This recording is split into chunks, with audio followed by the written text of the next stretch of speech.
बिस्मिल्लाहिर्रहमानिर्रहीम अस्सलाम वालेकुम। सऊदी न्यूज़ अपडेट के साथ मैं हूँ आफ्ताब अहमद और आप देख रहे हैं all tips video YouTube channel. Friends, आज की इस वीडियो में हम बात करने वाले हैं कि सऊदी अरब ने अपने इंटरनेशनल फ़्लाइट्स जो 15 सितंबर से बहाल कर दी हैं, जो किंग फहद पुल भी है उसे भी खोल दिया गया है।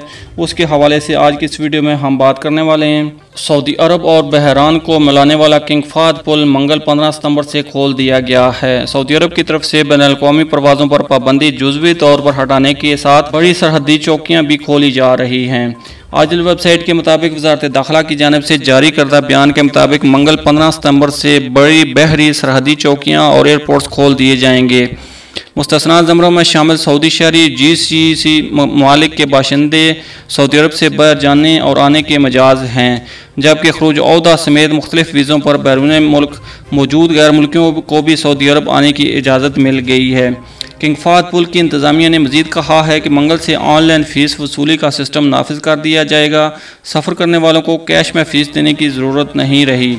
किंग फहद इंतज़ामिया ने मज़ीद बताया कि ऑनलाइन वसूली निज़ाम छोटी गाड़ियों, ट्रकों और मोटरसाइकिलों पर नाफिज होगा। मेंबरशिप रखने वाले किंग फहद पुल की वेबसाइट से रजू कर सकते हैं, कार्ड रिचार्ज करा सकते हैं। किंग फहद पुल पर उसकी सहूलत मौजूद है।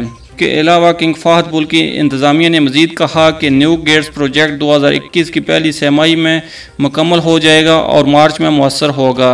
इसकी बदौलत गाड़ियों को पुल पर ठहरने की ज़रूरत नहीं होगी और वो खुद कार सिस्टम के तहत सारी कार्रवाई अंजाम पा जाएगी। मंगल को पुल खुलने के बाद बहरीन जाने और आने वाली गाड़ियों की कतारें देखी गईं। सऊदी अरब से बहरीन जाने वालों की तादाद आने वालों के मुकाबले में ज़्यादा थी। ये थी फ्रेंड्स अभी तक की किंग फहद के हवाले से अहम अपडेट। अगली अपडेट्स के लिए हमारे चैनल को लाजमी से सब्सक्राइब, वीडियो को लाजमी से लाइक और अपने फ्रेंड्स के साथ शेयर भी कर दीजिए। मिलते हैं नेक्स्ट वीडियो में, तब तक के लिए अल्लाह हाफ़िज़। पाकिस्तान जिंदाबाद।